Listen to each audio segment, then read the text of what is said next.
ചന്ദ്രബോസ് കൊലക്കേസ് പ്രതി നിസാം ജയിലിൽ ഫോൺ ഉപയോഗിക്കുന്നതായി കണ്ടെത്തൽ. 2 ഫോൺ നമ്പറുകളിൽ ജയിലിൽ ഉപയോഗിക്കുന്നതായി കണ്ടെത്തി. ഫോൺ സംഭാഷണങ്ങളുടെ ശബ്ദരേഖ പുറത്തുവന്നു.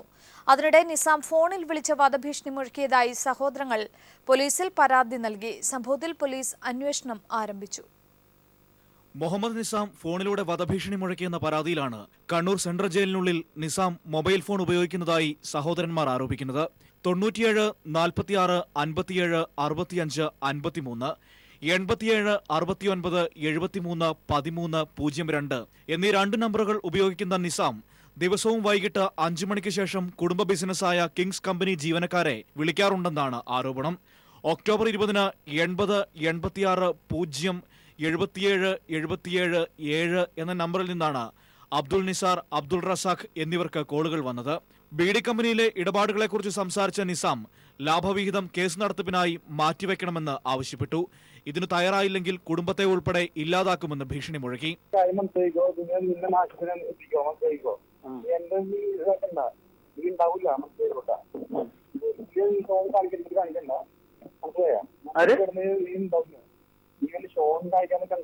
എന്ത് ഷോ കാണിക്കുന്ന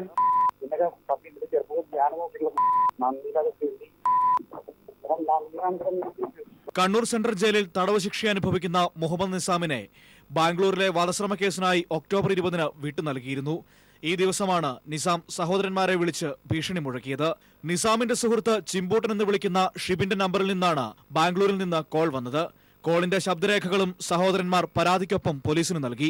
കമ്പനി മാനേജർ രതീഷിന്റെ സഹായത്തോടെ തടവിലിരിക്കുന്ന മുഹമ്മദ് നിസാം ഫോണിലൂടെ ബിസിനസ് നിയന്ത്രിച്ചതായാണ് ആരോപണം. വധഭീഷണിയുള്ളതിനാൽ പോലീസ് സംരക്ഷണം നൽകണമെന്നും ആവശ്യമുണ്ട്. ജയിലിനുള്ളിൽ ഫോൺ ഉൾപ്പെടെയുള്ള സൗകര്യങ്ങൾ ഉപയോഗിച്ചു എന്ന ആരോപണത്തിൽ പോലീസ് അന്വേഷണം ആരംഭിച്ചു. News bureau, Thrissur. ചന്ദ്രബോസ് വധക്കേസ് പ്രതി മുഹമ്മദ് നിസാമിന്റെ ജയിലിലെ ഫോൺ വിളിയിൽ മുഖ്യമന്ത്രി പിണറായി വിജയൻ റിപ്പോർട്ട് തേടി. ജയിൽ DGP അനികാന്തിനോടാണ് റിപ്പോർട്ട് തേടിയത്. ശിക്ഷ അനുഭവിക്കുന്ന കുറ്റവാളിക്ക് കണ്ണൂർ സെൻട്രൽ ജയിലിൽ അനർഹമായ സൗകര്യങ്ങളും പരിഗണനയും കിട്ടിയോ എന്നത് പരിശോധിക്കാൻ നിർദ്ദേശിച്ചിട്ടുണ്ട്. അടിയന്തരമായി ഇടപെട്ട് നടപടിയെടുക്കണമെന്നും മുഖ്യമന്ത്രി ജയിൽ മേധാവിയോട് ആവശ്യപ്പെട്ടു.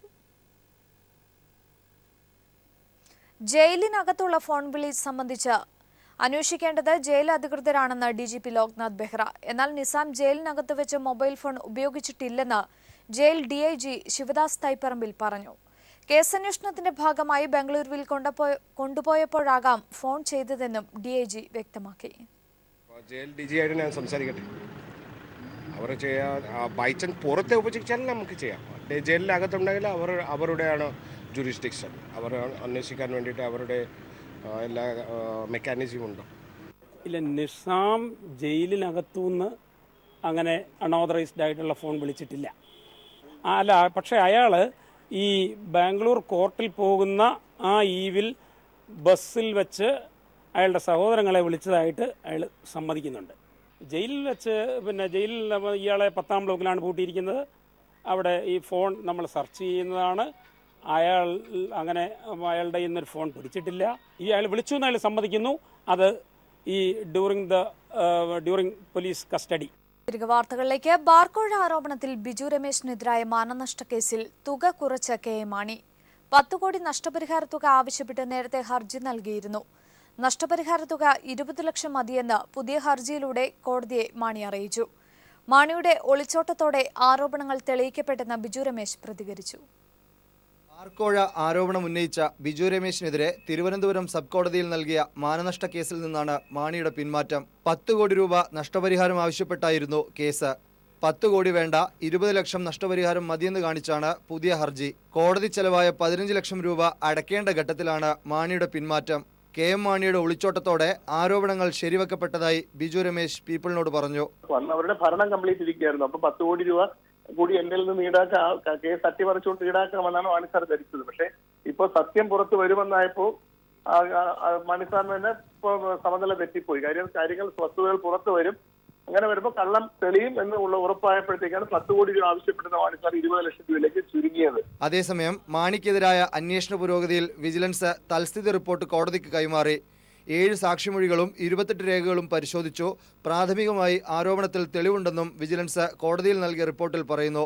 ശാസ്ത്രീയ പരിശോധനകൾക്ക് കൂടുതൽ സമയം വേണമെന്ന വിജിലൻസിന്റെ ആവശ്യം കോടതി അംഗീകരിച്ചു. MR Sajesh, news bureau, Thiruvananthapuram. തന്റെ ഔദ്യോഗിക ഫോണും ഇമെയിലും ചോർത്തിയതായി വിജിലൻസ് ഡയറക്ടർ ജേക്കബ് തോമസ്. അന്വേഷണം ആവശ്യപ്പെട്ട് DGP ലോക്നാഥ് ബെഹ്റയ്ക്ക് കത്ത് നൽകി സംസ്ഥാനത്ത് നിലവിലുള്ള ചട്ടത്തെ ദുരുപയോഗം ചെയ്യുന്നതായും വിജിലൻസ് ഡയറക്ടർ കത്തിൽ ഉന്നയിക്കുന്നു. തന്റെ ഔദ്യോഗിക ഫോണും ഇമെയിലും ചോർത്തിയതായി ആരോപിച്ചാണ് vigilance director Jacob Thomas DGP Loknath ബെഹ്റയ്ക്ക് പരാതി നൽകിയത്. കഴിഞ്ഞ ദിവസമാണ് കത്ത് DGPക്ക് കൈമാറിയത്.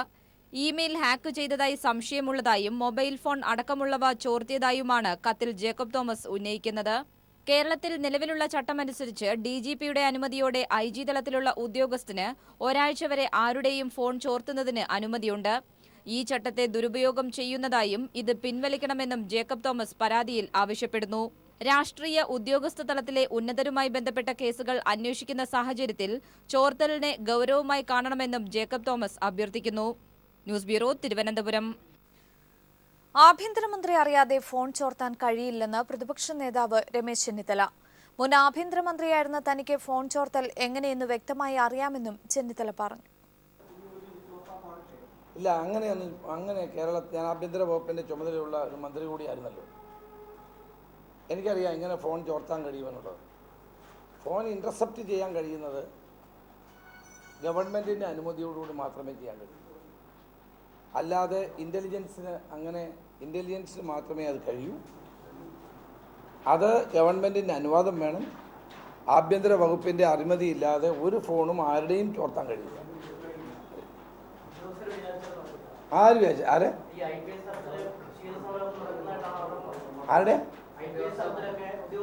ചെയ്യാൻ കഴിയില്ല. ആഭ്യന്തര വകുപ്പിൻ്റെ അല്ലെങ്കിൽ ഇൻ്റലിജൻസ് ADGP ആയിരിക്കണം. അത് അങ്ങനെയൊന്നും ചെയ്യാൻ പറ്റില്ല. വെറുതെ ആളുകളുടെ ഫോണൊന്നും ചോർത്താൻ കഴിയില്ല. ചിലർക്ക് അറിയാൻ വയ്യാതെ പറയുന്നതാണ്. തിരികെ വാർത്തകളിലേക്ക്. ഫാക്ട് ഡെപ്യൂട്ടി ജനറൽ മാനേജറുടെ വീട്ടിൽ CBI നടത്തിയ റെയ്ഡിൽ പുള്ളിമാൻ തോൽ കണ്ടെത്തി. DGM ശ്രീനാഥ് കമ്മത്തിന്റെ കൊച്ചിയിലെ ഫ്ളാറ്റിൽ നിന്നാണ് മാൻതോൽ കണ്ടെടുത്തത്. മാൻതോൽ CBI വനം വകുപ്പിന് കൈമാറി.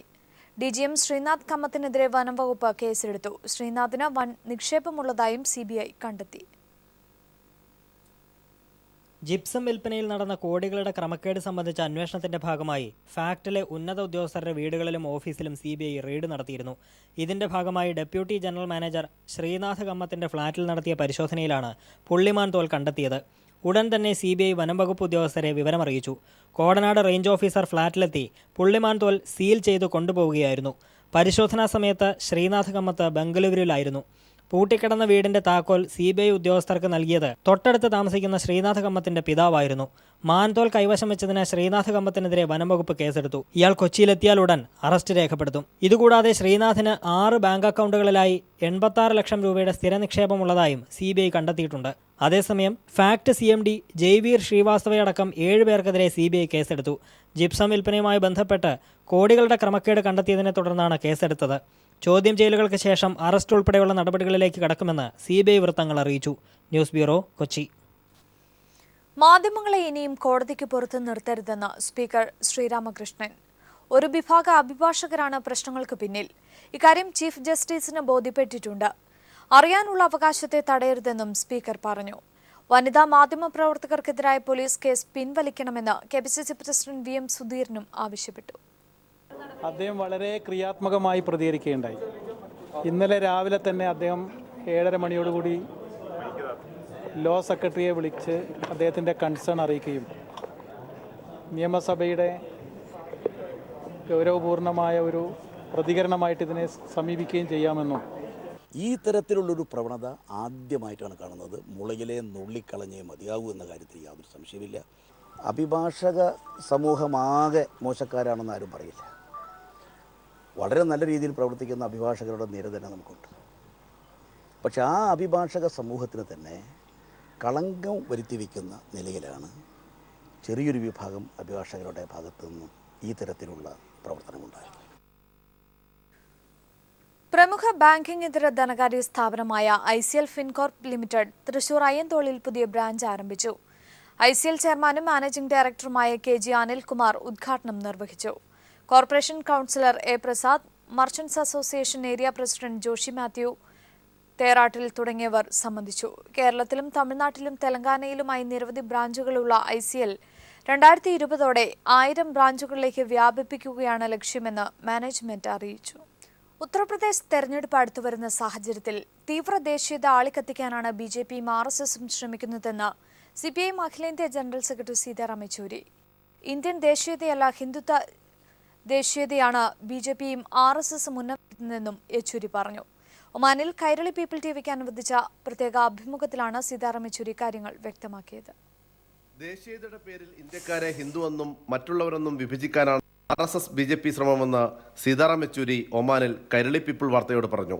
ഉത്തർപ്രദേശ് തെരഞ്ഞെടുപ്പ് അടുത്തുവരുന്ന സാഹചര്യത്തിൽ ഹിന്ദുത്വ ദേശീയത ആളിക്കത്തിക്കാനാണ് RSS BJP നീക്കം. Their final objective is to convert the secular democratic Republic of India into the RSS version of a Hindu Rashtra.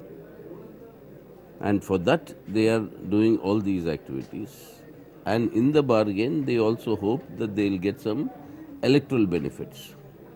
As the UP elections come closer, they will use these methods. So it is their actual pursuit of their real agenda. കണ്ണൂരിലടക്കം ആക്രമണങ്ങൾ നടത്തി രാഷ്ട്രീയ മുതലെടുപ്പ് നടത്താനുള്ള BJPയുടെയും RSSന്റെയും നീക്കങ്ങളെ ചെറുക്കാൻ മതേതര സമൂഹം ഒറ്റക്കെട്ടായി മുന്നോട്ട് വരണമെന്നും സീതാറാം യെച്ചൂരി പറഞ്ഞു. What we are seeing in Kannur today and northern Kerala is that is their whole objective, to try and defeat this bastion of secularism in India. All secular people, patriotic, nationalist Indians will have to come together to prevent them from succeeding and in fact defeating them. ഒമാനിൽ നിന്ന് T. Jamaluddin.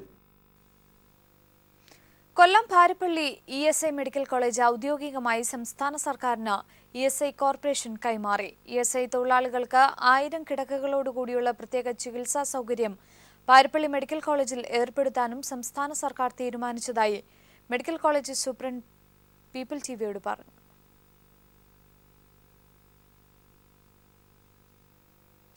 Calicut university peon നിയമന list ചോർന്ന സംഭവം university syndicate യോഗം ഇന്ന് ചർച്ച ചെയ്തു. People TVയാണ് കഴിഞ്ഞ ദിവസം വാർത്ത പുറത്തുവിട്ടത്. വിഷയത്തിൽ കുറ്റക്കാരനായ രജിസ്ട്രാറെ തൽസ്ഥാനത്തു നിന്നും പുറത്താക്കണമെന്ന ആവശ്യവും ഉയർന്നു. നിയമന ഉത്തരവ് ലഭിച്ച 20 പേരെ യൂണിവേഴ്സിറ്റി അസിസ്റ്റന്റ് തസ്തികയിലേക്ക് നിയമിക്കാനും തീരുമാനമായി. പ്യൂൺ നിയമന ലിസ്റ്റ് ചോർന്നതുമായി ബന്ധപ്പെട്ട് കുറ്റക്കാരനെന്ന് കണ്ടെത്തിയ രജിസ്ട്രാർക്കെതിരെ നടപടി സ്വീകരിക്കുക, സംഭവത്തിൽ വിജിലൻസ് അന്വേഷണം നടത്തുക തുടങ്ങിയ ആവശ്യങ്ങളാണ് സിൻഡിക്കേറ്റ് യോഗത്തിൽ ഇടതുപക്ഷാംഗങ്ങൾ പ്രധാനമായും ഉന്നയിച്ചത്. രജിസ്ട്രാറെ സംരക്ഷിക്കുന്ന നിലപാട് BSU സ്വീകരിക്കുന്നതെന്നും യോഗത്തിൽ ആരോപണം ഉയർന്നു. യൂണിവേഴ്സിറ്റി അസിസ്റ്റന്റ് നിയമനവുമായി ബന്ധപ്പെട്ട് അഡ്വൈസ് മെമ്മോ ലഭിച്ച 20ഓളം പേരെ നിയമിക്കാത്തതും യോഗത്തിൽ ബഹളത്തിന് ഇടയാക്കി. VC രജിസ്ട്രാറെ അല്ലെങ്കിൽ കുറ്റക്കാരായ ആളുകളെ സംരക്ഷിക്കുന്ന ഒരു നിലപാടുമായിട്ടാണ് VC മുന്നോട്ട് പോകുന്നത്. കാരണം ഈ 2 റിപ്പോർട്ടുകൾ, ഇതുമായി ബന്ധപ്പെട്ട 2 റിപ്പോർട്ടുകൾ VCക്ക് സമർപ്പിച്ചു കഴിഞ്ഞിട്ടുണ്ട്. എന്നാൽ ആ റിപ്പോർട്ടുകൾ പുറത്തുവിടാനോ കുറ്റക്കാർക്ക് ആയ ആളുകൾക്കെതിരെ എന്തെങ്കിലും അന്വേഷണം നടത്താനോ നടപടികൾ സ്വീകരിക്കാനോ VC തയ്യാറായിട്ടില്ല. യൂണിവേഴ്സിറ്റിയിലെ അഴിമതിയുമായി ബന്ധപ്പെട്ട കാര്യങ്ങളിൽ VC സ്വീകരിക്കുന്ന നിലപാടിനെതിരെ DYFI ഉൾപ്പെടെയുള്ള യുവജന സംഘടനകൾ പ്രതിഷേധ പ്രകടനവും നടത്തി.